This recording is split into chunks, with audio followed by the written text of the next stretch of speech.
Hello homies, nice to meet you again all of you. Imagine a situation जब तुम्हारे पास बचा है सिर्फ आधा घंटा या कल या फिर परसों तुम्हारी एग्जाम है और आप सभी को हाफ आवर में अगर मैथमेटिकल लॉजिक का रिवीजन चाहिए तो this is the best solution I am giving to you, because यहाँ पे मैं जितने भी कंसेप्ट आने वाले इस चैप्टर में पूरे को मैं शॉर्ट में रिवाइज करने वाला हूं।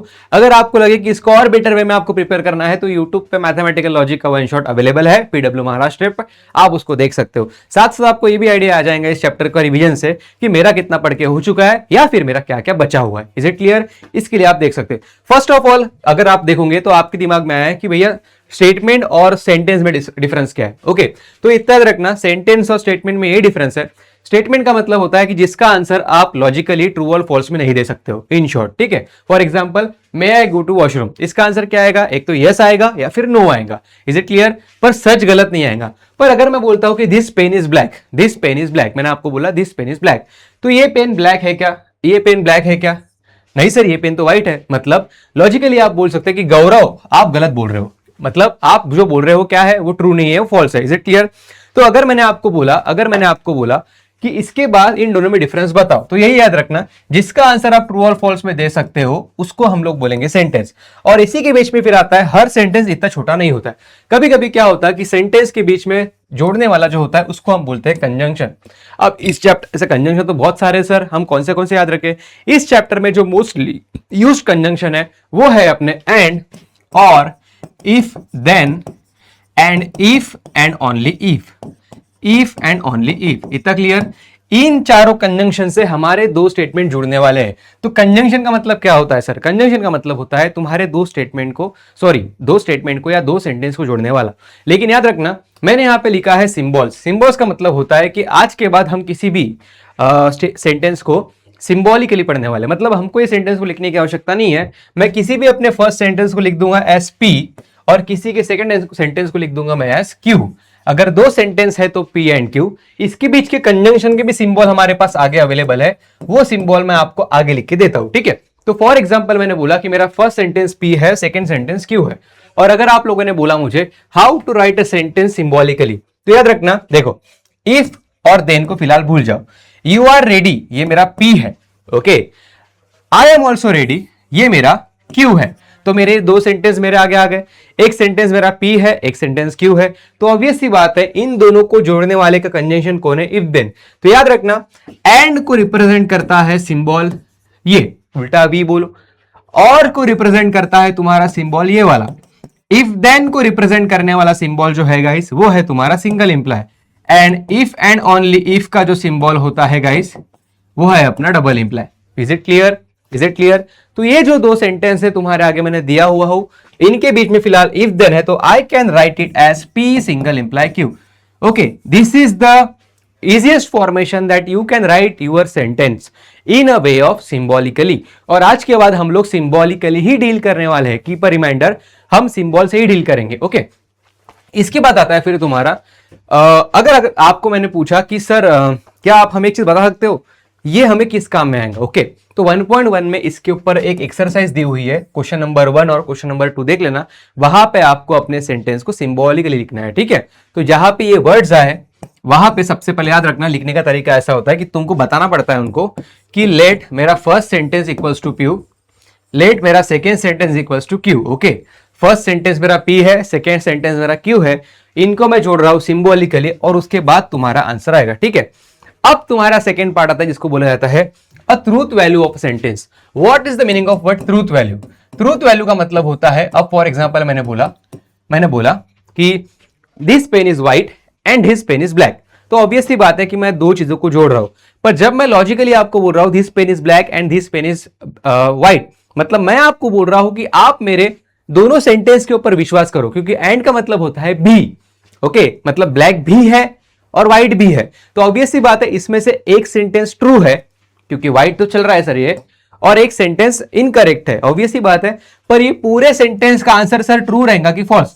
इसी के लिए रहेगा हमारे आगे ट्रूथ टेबल। इतना क्लियर? इसी के लिए हमारे आगे बना हुआ है ट्रूथ टेबल। अब याद रखना, सबसे पहला जो अपना कंजंक्शन है वो है अपना एंड। ओके, सेकेंड जो अपना कंजंक्शन है वो है अपना और। ऑब्वियस सी बात है, इसको मैंने अभी पढ़ा, आपको कंडीशनल बोले या फिर सिंगल इंप्लाई बोलो। ओके, सिंगल इंप्लाई, और एक जो आएगा वो आएगा, और एक जो आएगा वो आएगा, ये स्लाइड में दिया नहीं है तो मैं खुद मेंशन कर देता हूं आपके आगे। इसके बाद जो आता है वो आता है तुम्हारा P Q, P double imply Q. Double imply Q जहां पे भी आ गया तो आंख बंद करके समझ लेना, डबल इंप्लाई क्यू का मतलब होता है जहां पे इफ एंड ओनली इफ आएगा। मतलब क्या बोलते हो नहीं, क्या वो वर्ड नहीं है क्या, मुहावरा, कि मेरी ही सुनेंगी दुनिया, मतलब मैं ही सही। ये मैं ही सही का मतलब होता है तुम्हारा if and only if. Is it clear? अब इनके पीछे लॉजिक क्या है? अब लॉजिक के पीछे तो भाई बहुत सिंपल सिंपल लॉजिक है कि अगर तुम अपने t को 1 समझते हो, और देखो t को 1 समझो और अपने f को 0 समझो, और इसको हम लोग सॉल्व करेंगे with the number system of computer, जो कंप्यूटर यूज कर रहे हैं, बाइनरी नंबर्स बोलते हैं इसको। वे जहां पे एंड रहेगा वहां मल्टीप्लाई करूंगा, जहां और रहेगा वहां पे मैं क्या करूंगा, एडिशन करूंगा। तो सिंपल टेक्निक है। अगर जैसे एंड की बात करें, ठीक है, तो पहला सेंटेंस अगर तुम्हारा टी रहा और सेकेंड सेंटेंस तुम्हारा वो भी टी रहा, तो एंड का मतलब मैंने क्या बोला, मल्टीप्लाई, 1 into 1 1 आ गया, ठीक है। वैसे यहाँ पे देखो 1 into 0, तो देखो यहाँ पे क्या आ गया, 0 आ गया। तो देखो बाकी रिमेनिंग पूरे 0 है। और सिमिलरली और का मतलब जो होता है गाइस वो होता है प्लस, ठीक है। एंड का मतलब मल्टीप्लाई, और का मतलब होता है प्लस। ओके, तो यहां पे देखो फर्स्ट इसमें t प्लस टी 1 + 1 सर 2 होता है, पर बाइनरी में 2 नंबर नाम की चीज होती ही नहीं है, वहां पे होता है सिर्फ 1 या फिर 0। तो 1 + 1 को भी मैं लिख दूंगा एज t ही, मतलब 2 होता है जिसको मैं लिख दूंगा एज 1, जो 2 ही होता है। पर 1 + 0 क्या होगा सर, वो 1 होगा। तो देखो यहाँ पे ट्रू है। पर इतना मगजमारी करने से अच्छा अगर मैं सिंपल इतना बोलूं तो एक सिंपल शॉर्ट ट्रिक याद रखना कि एंड वाले केस में only T equals to F है और बाकी सब फॉल्स है, और वाले केस में सिर्फ F F equals to false है, बाकी सब ट्रू है।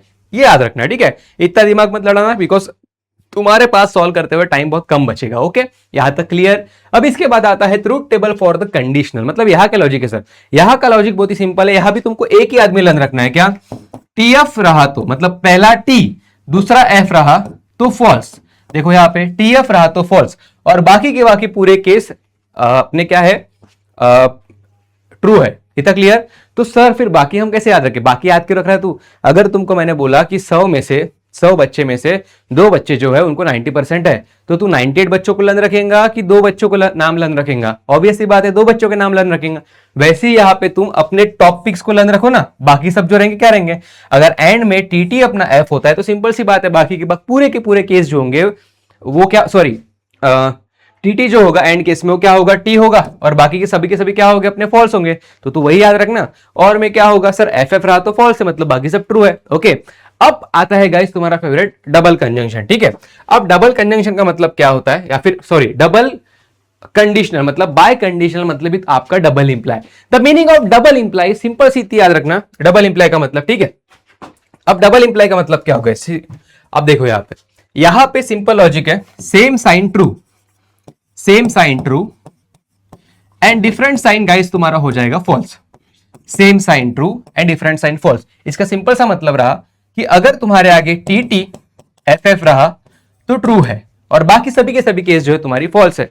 बाय द वे अभी एक सिस्टम बता रहा हूं कि तुम अपने सेंटेंस के मल्टीपल केस को सॉल्व करोगे कि एक एक केस को, क्योंकि इसी के ऊपर डिपेंड करता है तुम्हारा पूरा का पूरा 1.2।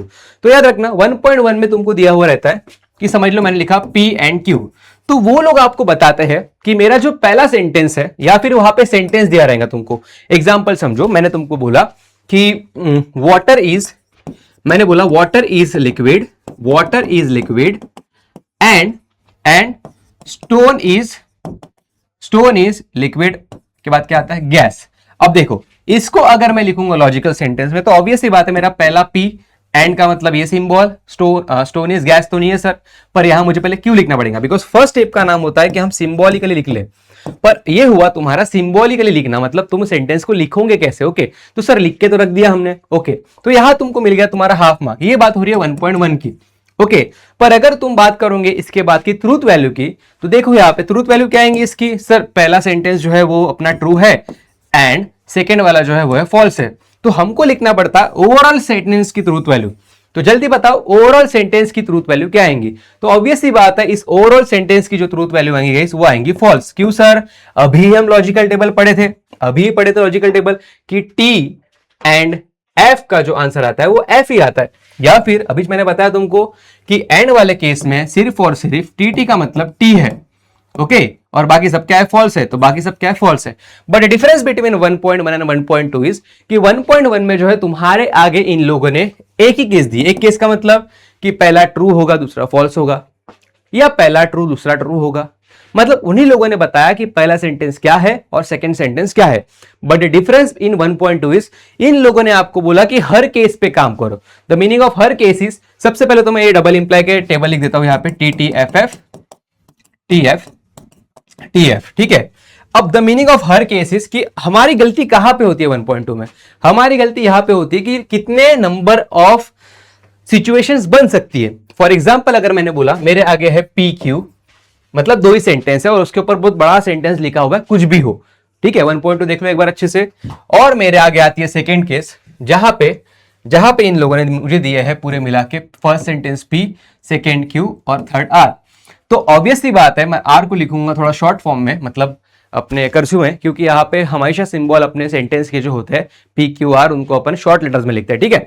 अब याद रखना, अब जब मेरे पास, मुझे नहीं पता मेरा पहला सेंटेंस क्या है दूसरा क्या है, just like plus plus minus minus plus minus minus plus, चार नंबर के तुम्हारे आगे, मतलब अब समझो दो नंबर है, एक 4 है और एक 5 है, दो नंबर के मल्टीपल कॉम्बिनेशन क्या बन सकते हैं कि वो +4 +5 हो सकता है, एक तो प्लस माइनस हो सकता है। तो वैसे ही 1.1 और 1.2 में ये डिफरेंस है कि इस बार तुम हर केस के बारे में बताते हो उनको, उसी को बोला जाता है ट्रूथ टेबल।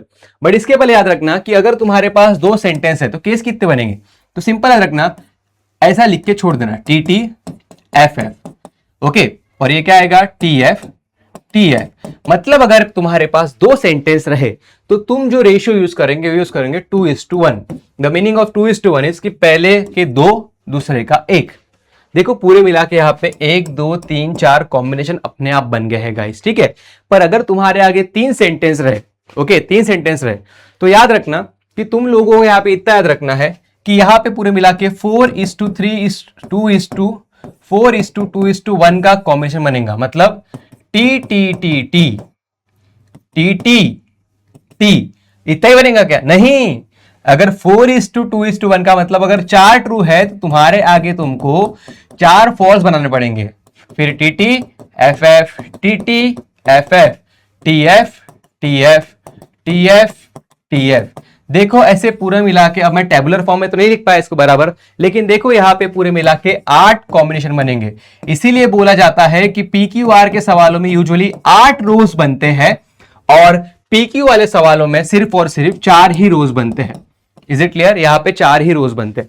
चलो यहां तक डन गाइस, आगे बढ़ते हैं। अब इन सिचुएशन के ऊपर क्वेश्चन क्या आते हैं, अब याद रखना और एक चीज आती है गाइस, नेगेशन पी। अगर कभी भी तुम्हारा कि नेगेशन पी नेगेशन क्यों रहा तो इसका अलग कॉलम बनाना। नेगेशन का मतलब क्या रहा, अगर पी सेंटेंस तुम्हारा ट्रू है तो नेगेशन पी तुम्हारा फॉल्स रहेगा, तो इसका अलग कॉलम बनेगा, ओके। इसी के ऊपर डिपेंड करती है तुम्हारी 1.2 में सबसे पहला सवाल आता है कि ड्रॉ द ट्रूथ टेबल। अब देखो टाइप हमेशा सेम है, क्या, बड़ा डब्बा मतलब बड़ा ब्रैकेट, उसके अंदर एक छोटा ब्रैकेट जहां पे 2 लोग होंगे, और ये छोटा ब्रैकेट फिर जा रहा है एक सिंगल पर्सन के ऊपर, ओके। फिर ये जा रहा है सिंगल इंप्लाई करके किसी एक पर्सन के ऊपर, एक बंदे के ऊपर बोलता हूं मेरे लैंग्वेज में, ओके। तो यहां हम क्या सॉल्व करेंगे, पहले तो हमारा कितने कॉम्बिनेशन बनेंगे वो लिख देंगे, P and Q, negation P negation R, जो भी बनेगा वो। और उसके बाद पहले हमें हमेशा अपना शॉर्ट वाला ब्रैकेट सॉल्व करेंगे, फिर बड़ा ब्रैकेट सॉल्व करेंगे कॉलम वाइज, और फिर आखिरी में आएगा अपना फाइनल आंसर। टाइप मतलब यूजुअली जो टाइप फेमस है वो कौन से है, ये स्क्वायर ब्रैकेट वाला सवाल और ये 2 छोटे ब्रैकेट वाला सवाल। अब bye the way question number 1.2 का और क्वेश्चन नंबर 3 नियरली सेम ही है, बस फर्क ऐसा है कि यहां पे तुमको अपने एंड रिजल्ट के ऊपर लिखना पड़ता है conclusion. The meaning of and result इसकी जो आखिरी का रिजल्ट आता है, यहाँ पे आखिरी रिजल्ट क्या आएगा, हो सकता है कि तुम्हारे सभी के सभी ट्रू है, तो अगर तुम्हारा लास्ट कॉलम जो है गाइस आंसर सॉल्व करने के बाद all of them becomes true, मतलब उसको बोला जाता है टोटोलॉजी, ओके। और अगर तुम्हारा कॉम्बिनेशन ऐसा रहा टीएफ वगैरह जैसा, मतलब ट्रू भी है और फॉल्स भी है, मिक्स का है, तो उसको बोलेंगे अपन कॉन्टिंजेंसी, ओके। और अगर तुम्हारे सबके सभी रहे ऑल फॉल्स तो इसको आंख बंद करके तुम लोग लिख सकते हो एज कॉन्ट्राडिक्शन, ठीक है। ये सवाल बोर्ड में फेमस आते हैं। अभी अगर तुम्हारी इच्छा है तो एक सिंपल सा काम करो, देखो ये तुम्हारा क्वेश्चन नंबर 3 है, क्वेश्चन नंबर 1 है, और फिर आता है तुम्हारा इक्विवेलेंस वाला पार्ट। अब बेसिकली ये भी ट्रुथ टेबल के ऊपर डिपेंड करता है, जहां पे इक्वल टू के पहले कॉलम तो अलग सॉल्व करते हो और उसी रो में मतलब उसी लाइन में इधर का भी आंसर तुम बनाना चालू कर देते हो। ठीक है, अब दोनों का कॉलम मैच करोगे तुम लोग, दोनों के अगर कॉलम सेम आ गए तो ऑब्वियस सी बात है कि इक्विवेलेंस शो करता है। Is it clear? इसके बाद आता है तुम्हारा negation and duals and converse inverse contrapositive. First of all याद रखना, निगेशन ड्यूअल्स ये दोनों नियरली सेम ही लोग हैं। बस याद रखना निगेशन में टोटोलॉजी और कॉन्ट्रडिक्शन ये वाले टर्म्स नहीं आएंगे। एग्जांपल समझाता हूं गाइस, ठीक है। ड्यूअल्स का मतलब होता है जहां पे तुम करोगे डबल नेचर, मतलब किसी भी सेंटेंस का डबल नेचर ऐसा बनाओ जिससे उसका मतलब चेंज नहीं होगा। Is it clear? For example मैंने अगर तुमको बोला P एंड Q और R, मैंने बोला इसका ड्यूअल क्या आएगा, तो इसका ड्यूअल क्या आएगा P एंड का और Q का Q और का एंड और यहाँ पे R का R रहेगा। मतलब देखो तुम्हारे कंजंक्शन चेंज हो गए। ओके, और अगर कभी तुम्हारे आगे T दिख गया मतलब टोटोलॉजी दिख गया तो उसको चेंज करना है आप लोगों को कॉन्ट्रडिक्शन में। ठीक है, पर अगर तुम्हारे आगे निगेशन वगैरह है तो निगेशन के लॉस बड़े सिंपल है कि कोई भी सेंटेंस के ऊपर निगेशन के ऊपर निगेशन लगाते, निगेशन का answer, negation acts like a negative sign, negation acts like a negative sign. इसका मतलब समझो पहले, what is the meaning of negation acts like a negative sign. इसका सिंपल सा मतलब ये है गाइस, अगर मैंने बोला तुम्हारे आगे P एंड Q और निगेशन ऑफ P, ये तुम्हारे आगे मैंने सवाल दे दिया। ठीक है, मैंने बोला मुझे ये पूरे सेंटेंस का निगेशन चाहिए तो how can I solve this? तो सिंपल इतना याद रखना, अगर तुमको निकालना है इसका पूरा निगेशन तो बस 2 मिनट का काम है। इस ऐसा समझो कि माइनस की साइन अंदर घुस रही है, तो माइनस के अंदर घुसने क्या होंगी, P के ऊपर नहीं है तो निगेशन P एंड का, और Q के ऊपर नहीं है तो लग जाएंगी माइनस साइन और का एंड, और जिसके ऊपर ऑलरेडी निगेशन है वो क्या हो जाएगा, निगेशन निगेशन कैंसिल, तो बच जाएगा P। इसको बोलते हैं निगेशन। पर कभी भी याद रखना, कभी भी सिंगल इंप्लाई वाले सेंटेंस के ऊपर तुम्हारे दिल में भी सवाल जागा होगा, सर सिंगल इंप्लाई वाले सेंटेंस में निगेशन नहीं लगेगा क्या? लगता है, पर द रूल इज कि अगर कभी तुम्हारे आगे P सिंगल इंप्लाई क्यों रहा तो तुम इसके ऊपर निगेशन नहीं लगा सकते हो। द रीजन इज क्योंकि सिंगल इंप्लाई का डबल इंप्लाई मत करना पागल जैसे, वहां पे जाके तुम्हारे दिमाग को चलता है चाइना, तो वहां जाके चाइना मत बनना। Okay, made in China peoples. यहाँ पे देखो अगर P सिंगल इंप्लाई क्यों रहा तो क्या करने का, याद रखना इसके ऊपर लगाना तुम्हारा कंडीशनल लॉ, ऐसा करके P और निगेशन Q। सर ये क्या है, आगे समझेंगे सब कुछ। ठीक है, अब आया converse inverse contrapositive. Okay, the meaning of converse inverse contrapositive, board में 3 मार्क के लिए डायरेक्ट सवाल आता है। क्या रहेगा, तुम्हारे आगे एक सेंटेंस रहेगा जहां पे वो कंडीशनल रहेगा, मतलब उसको अगर तुम क्वेश्चन रहेगा सेंटेंस फॉर्म में, पर अगर तुम उसको सिंबॉलिकली लिखते हो तो ऑब्वियसली बात है कुछ ऐसा दिखेगा वो। ओके, कुछ ऐसा दिखेगा। ओके, कुछ ऐसा दिखेगा। तो कॉन्वर्स का मतलब होता है, देखो मेरे हिसाब से कॉन्वर्स इनवर्स कॉन्ट्रापॉजिटिव का मतलब होता है उल्टा पुल्टा उल्टा तिल्टा। क्या बोला मैंने, उल्टा पुल्टा उल्टा तिल्टा। उल्टा का मतलब कॉन्वर्स कि तुम क्या करोगे, सेंटेंस को बाइफरगेट करके चेंज कर दोगे, मतलब उल्टा कर दोगे। उल्टा पुल्टा का मतलब निगेशन, मतलब सेम सीन को तुम क्या करोगे, दोनों के ऊपर लगा दोगे निगेशन। ठीक है, बाय द वे यहाँ पे अपने सेंटेंस को वापस लिखना भी पड़ता है। ठीक है, सिर्फ सिंबॉलिकली लिख के काम नहीं होता है, जो तुम्हारा सेंटेंस दिया रहेगा उसको तुमको लिखना भी पड़ेगा। Is it clear? अब उल्टा पिल्टा का मतलब तुम्हारा कॉन्ट्रापॉजिटिव। कभी कभी 1 मार्क के लिए डायरेक्ट कॉन्ट्रापॉजिटिव पूछ लेते हैं ये लोग। क्या करना है वहां पे, दोनों का कॉम्बिनेशन, मतलब तुमको निगेशन भी लगाना है और उल्टा भी करना है। ठीक है, ये होता है तुम्हारा कॉन्वर्स इनवर्स कॉन्ट्रापॉजिटिव। और आखिरी में अपने सेंटेंस को जो है तुम लोग क्या करोगे, तुम लोग उसकी सेंटेंस के फॉर्म में उसको वापस लिख दोगे। ठीक है, चलिए इसके ऊपर क्या डिपेंड करता है सर, तो इसके ऊपर डिपेंड करती है तुम्हारी 1.3। ओके, पर निगेशन का कुछ पार्ट यहां भी तुमको काम में आएगा, जहां पे आते हैं लॉस। लॉस कहां पे काम में आएंगे सर, लॉस काम में आते हैं 1.4 के विदाउट वाले सवाल में। विदाउट वाले सवाल में सर 1.5 में नहीं आता क्या, नहीं ऐसा नहीं है। 1.5 is a whole combination of all exercises. Okay, अब कैसा सर, ये कैसी बात कर रहे हो आप, तो सिंपल इतना याद रखना, जब मैं आप लोगों को बोलूंगा अलजेब्रा ऑफ द स्टेटमेंट्स, मतलब लॉस का मतलब क्या होता है, कभी कभी क्या है ना, कुछ सेंटेंस को सिंबॉलिकली बहुत बड़ा लिखा जाता है। ओके, तो अगर इसको बहुत बड़ा लिखा जाता है तो बड़ा लिखने के बाद सिंपल सा इतना याद रखना कि छोटा छोटा करके जो उसको इत्तू सा बनाता है मतलब सेम रह जाता है। मतलब इतना बड़ा लिख के क्या करूं, तो उसको छोटा करने के लिए सवाल आता है विदाउट यूजिंग ट्रूथ टेबल छोटा करो। तो क्या करेंगे वहां पे हम लोग, यही सब करेंगे।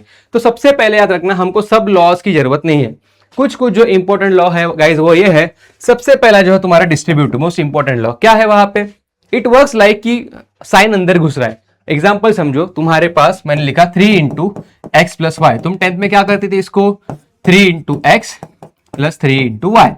Is it clear? मतलब प्लस साइन को बीच में रखते थे, ओके, और बाहर वाले साइन से तुम लोग उसके ऊपर अटैक करते थे। तो वैसा ही डिस्ट्रीब्यूटिव यहां भी वर्क करता है। देखो एंड बाहर रहा, देखो एंड से उसने क्यू के ऊपर गया, फिर वही आर के ऊपर गया, बीच में ये वाला सेंटेंस है जैसे वहां पे गया, ठीक है। बट याद रखना है यहाँ पे कभी कभी तुमको वो पी कॉमन भी निकालना पड़ता है। हर बार डिस्ट्रीब्यूट का मतलब डिस्ट्रीब्यूट नहीं होता, वापस खींचना भी होता है। ओके, चैरिटी की वैसे वापस भी मांगा, मतलब डिस्ट्रीब्यूटिव। फिर तुम्हारे डी मॉर्गन बड़ा काम का है। डी मॉर्गन का मतलब इतना कुछ डिफरेंट नहीं है गाइस, मतलब निगेशन। निगेशन कैसे काम करता है अभी तुमको बताया मैंने। अंदर घुसाओ, एंड को और करो, जिसके ऊपर ऑलरेडी निगेशन है उसको कैंसिल कर दो, नहीं है तो चिपका दो।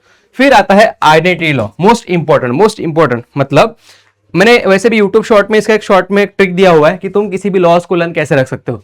तो मैंने क्या बोला था, देखो आइडेंटिटी, कॉम्प्लीमेंट, ठीक है, और तुम्हारा इंडेम्पोर्टेंट, ये 3 लॉ तुम एक इसमें लर्न कर सकते हो। कैसा?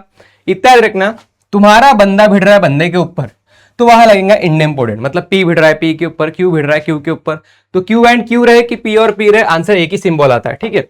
फिर आता है तुम्हारा आइडेंटिटी, मतलब तुम्हारा सेंटेंस भिड़ता है ट्रू और फॉल्स के ऊपर। देखो यहाँ पे तुम्हारा सेंटेंस भिड़ता है ट्रू और फॉल्स के ऊपर, ओके। पर यहाँ पे एंड और से तुम मल्टीप्लाई वगैरह कर सकते हो। फॉर एग्जांपल समझो मैंने तुम्हारे आगे आया P इंटू एफ, अब P इंटू एफ, इंटू का मतलब मल्टीप्लाई, तो P मल्टीप्लाई बाय 0 का मतलब क्या होगा 0, तो इसीलिए पूरा आंसर आखिरी में एफ आएगा, ओके।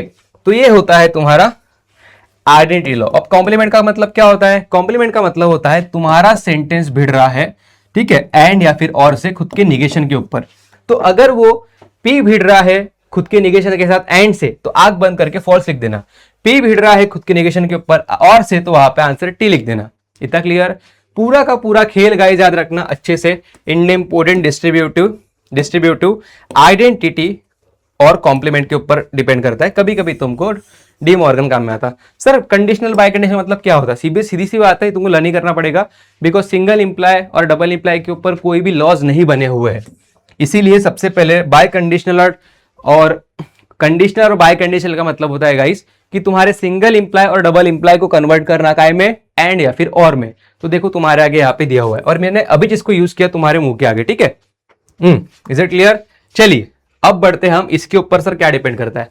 तो इसके ऊपर कुछ सवाल डिपेंड करते हैं 1.4 के विदाउट यूजिंग लॉ, ठीक है, विदाउट यूजिंग लॉ। अब फॉर एग्जांपल यहाँ देखो ये निगेशन है, तो दोनों के पास निगेशन है, मतलब क्या कर सकता हूं मैं यहाँ पे कॉमन निकाल सकता हूं। सवाल क्या है अपना, P एंड Q और negation P and negation Q, तो दोनों के ऊपर निगेशन गया होगा, मतलब डिस्ट्रीब्यूट हुआ होगा, तो वापस खींच लो। तो अगर तुम निगेशन वापस खींचते हो, इसका सिंपल सा मतलब तुम माइनस साइन बाहर खींच रहे हो, तो यहाँ पे क्या आएगा तुम्हारा आंसर, फिर P और यहां पे निगेशन निकला बाहर Q। Is it clear? तो देखो यहाँ पे आया तुम्हारा P एंड Q और यहाँ पे तुम्हारा है P और Q। ऑब्वियस सी बात है, इसके ऊपर तुम आवे अटैक करो या जो भी चीज कॉमन निकाल सकते हो उसको कॉमन निकालो, तुम्हारी इच्छा, तुम्हारा आंसर सॉल्व करके आ जाएगा। इतना क्लियर? मैंने यहाँ पे, क्योंकि अपने पास इतना टाइम नहीं है कि मैं एक साल पढ़ा सकूं, पर मैंने ये एग्जाम्पल समझाया तुमको। जैसे यहाँ पे देखो कहीं तो भी देखो, यहाँ कहा देखो 2 दिखे तुमको, देखो दोनों के पास Q है तो तुम इस Q को कॉमन निकाल सकते, फिर तुम्हारे क्या बचेगा, P और निगेशन P बचेगा, ठीक है। अब ये क्या है, बंदा भिड़ रहा खुद के निगेशन के ऊपर, मतलब आंख बंद करके तुम लोग लगा सकते हो तुम्हारा फेवरेट, कहा गया कॉम्प्लीमेंट लॉ, जिसका आंसर मैंने क्या बोला, और रहा तो ट्रू, एंड रहा तो फॉल्स। तो यहाँ पे और है तो पूरे का मतलब हो जाएगा ट्रू। Is it clear? ये है तुम्हारी 1.4। अब तुम्हारी फेवरेट स्विचिंग सर्किट्स, ओके, ये बेसिकली तुमको 1.5 में दिखेगा, ओके। और यहां पे तुमको 1.5 में ट्रूथ टेबल भी आएगा, यहां पे तुमको ट्रूथ टेबल भी आएगा, यहां पे तुमको 1.5 में क्या आएगा, हाँ लॉस भी लगेंगे, ठीक है, यहां पे लॉस भी लगेंगे। चलो देखिए पूरा वीडियो अभी, ओके। अब देखो मैंने बोला express the following circuit in a symbolic form of logic and, ये इतना याद रखना, इतना दिमाग लगाने की आवश्यकता नहीं तुमको। S1 मतलब होता है तुम्हारा स्विच 1, ओके। अब ये इतना बड़ा स्विच देके रखा है, अगर मेरा काम एक बटन में हो सकता है तो मैं इतना बड़ा क्यों बनाऊं, ओके। याद रखना S1 का मतलब होता है तुम्हारा स्विच 1 मतलब P, S2 का मतलब होता है तुम्हारा Q, ओके। सिमिलरली S3 का मतलब R होगा। S1 डैश का मतलब होता है तुम्हारा, S1 डैश का मतलब होता है तुम्हारा निगेशन P और S2 डैश का मतलब होता है तुम्हारा निगेशन ऑफ Q, ओके। ये तो समझ में आ गया सर। इतना रखना, whenever two switches are in parallel form, उसको हम लोग बोलते हैं, और जैसे ये लोग कैसे लिखेंगे अपन, P और Q, पर कोई भी याद रखना आखिरी में अपना बल्ब और अपना सोर्स डालना मत भूलना, ठीक है। तो अगर इतना याद रखना शॉर्ट नोट में, अगर तुमको बताऊं मैं, तो अगर कोई भी कोई भी दो स्विच ओके सीरीज में रहे तो सीरीज का मतलब होता है तुम्हारा एंड, ठीक है, सीरीज का मतलब एंड।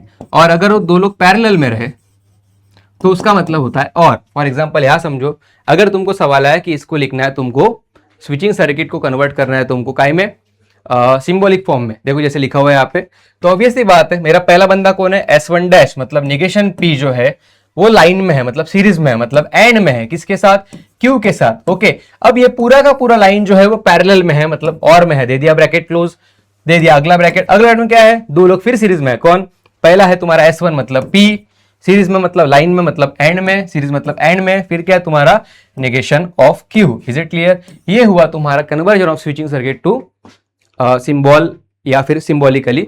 याद रखना सीरीज मतलब एंड, पैरेलल मतलब और, ठीक है। सीरीज का मतलब कुछ ऐसे दिखेंगे तुम statement, okay, S1 S2। Is it clear? अब इसके बाद जाते हैं अपन collab of all this topic. इसके बाद में by the way collab of all this topic, अगर तुमको अभी शॉर्ट में पढ़ना है थोड़ा सा, तो इतना याद रखना कि कभी कभी तुमको उल्टा भी आता है। Construct the switching circuit of the following, मतलब तुम्हारे आगे दिया रहेगा सिंबल, तुमको इसका सर्किट ड्रॉ करना है, कुछ नहीं उल्टा करना है अभी तुमको, और क्या करना है। मैं अगर शॉर्ट में पढ़ा, तुमको अगर टाइम होगा तुम्हारे पास तो देखो कैसे लिखेंगे अपन इसको। सीधी बात है, नेगेशन P का मतलब क्या होगा, अब पूरा लिखना है, ठीक है, लेट वगैरह, यहाँ लेट लिखना, let S1 equals to P, S2 equal to Q। अब मेरे पास टाइम तो है नहीं, लाइन छोड़ दिया मैंने, मैं डायरेक्ट सॉल्व कर रहा हूँ सॉल्व। नेगेशन P का मतलब क्या होगा, एक स्विच और एंड में है तो और एक स्विच बन गए, दो स्विच एंड में मतलब S1 डैश, और यहाँ पे आएगा तुम्हारा S2, because negation P and Q की बात हो रही।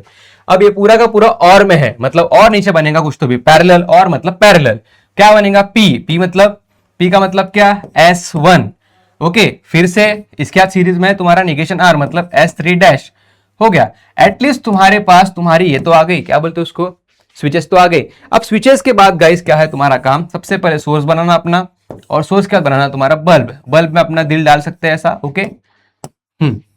चलो, अगर किसी ने मेरा पूरा वीडियो देखा तो ऑब्वियस सी बात है, मैं उसको बोल सकता हूँ कि कमेंट में हार्ट डाल देना, या फिर नेक्स्ट चैप्टर जो तुमको वन शॉट का चाहिए वो लिख देना है, ठीक है, ओके। और ये कितना हेल्पफुल रहा आपके लिए वो लिख देना, ताकि मुझे पता चले कौन ये हार्ट तक पहुंचा है। Is it clear? चलो, अब 1.5 का तुम्हारा क्वेश्चन नंबर 3, ओके। अब basically question number 3, question number 4, question number 5 ये डिपेंड करते हैं प्रीवियस टॉपिक के ऊपर, जो अब तुमको शॉर्ट में रिवाइज करने जा रहा हूं मैं। सबसे पहले तुम्हारे आगे आया गाइस क्या, अल्टरनेटिव। जहां पे अल्टरनेटिव वर्ड आया, समझ जाने का कि तुमको ये सवाल पे लॉ लगाना है। मतलब सबसे पहले मैं ये क्वेश्चन को सिंबॉलिकली खत्म करूंगा, सिंबॉलिकली लिखने के बाद मैं इसके ऊपर लॉ लगाऊंगा, लॉ लगने के बाद वो होता है छोटा, और जैसे होगा छोटा मैं ड्रॉ कर दूंगा इसका स्मॉल वाला सर्किट। बेसिकली इसका सिंपल सा मतलब होता है इतना बड़ा सर्किट का क्या करूं जब ये छोटा बन सकता है। Is it clear? मतलब अल्टरनेटिव वर्ड का मतलब आ गया लॉ। Is it clear? पर अगर तुम्हारे आगे वर्ड आ गया इंटरप्रिट का मतलब आ गया कि तुम्हारे आगे तुमको लिखना है बल्ब आया, मतलब तुमको समझ जाना है कि यहाँ पे तुमको ड्रॉ करना है ट्रुथ टेबल, ओके क्लियर। अब अगर तुमको आया ट्रुथ टेबल, सिंपल सा है, बल्ब जलेगा कि नहीं करके सवाल आएगा। द मीनिंग ऑफ इंटरप्रेट या फिर बल्ब जलेगा कि नहीं, इसका सिंपल सा मतलब होता है कि ट्रुथ टेबल ड्रॉ करो और अपना देखो कंक्लूजन। अगर तुम्हारे आखिरी का आंसर पूरा टी है, मतलब टोटोलॉजी है, मतलब पूरे स्विचेस ऑन है, तो अगर तुम्हारा आंसर है टोटोलॉजी तो वहां लिख देना yes yes yes bulb will glow.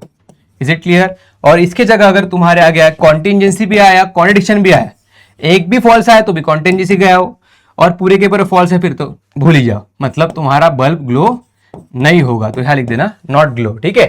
फिर इसके बाद सेम सवाल आता है करस्पॉन्डिंग वर्ड का। अगर यहाँ पे वर्ड आया करस्पॉन्डिंग तो इसका मतलब फिर से वही है कि मुझे लगाना पड़ेगा लॉ। इतना बड़ा सेंटेंस है, लॉ लगाओ, इसको छोटा करो, छोटा करके जो भी आएगा उसका ड्रॉ करूंगा मैं सर्किट। इतना क्लियर? और मुझे मिल जाएंगे मेरे बोर्ड के 3 मार्क्स, और इसी के साथ तुम्हारी पैक हो जाएगी 1.5। इससे जल्दी बताओ कमेंट में कि कौन से टॉपिक तुमको लगता है कि हाँ यार सर हमको ये टॉपिक तो आपसे पढ़ना है या पढ़ना है। पीडब्ल्यू महाराष्ट्र पे पूरी के पूरी वीडियोस अवेलेबल मिल जाएगी आपको, ओके। कमेंट बताओ कि आपको कौन से सवाल के ऊपर ये है डाउट्स है, या बहुत ज्यादा आपको डिफिकल्ट पड़ रहा है।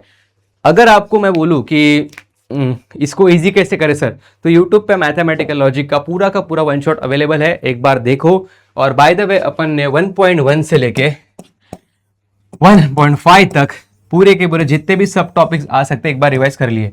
अभी एक बार तुम भी चेक करो कि कमेंट सेक्शन में, कमेंट में मत लिखना ये सब चीज़ें, बस ये बताना कमेंट सेक्शन में मुझे कि व्हाट आर द डाउट्स, कि तुमको ये चैप्टर या फिर what are the chapter you want next on YouTube, या what are the next one shot you are requiring. ठीक है, और मुझे अभी खुद से पूछना, ये हो गई मेरी और आपकी बात।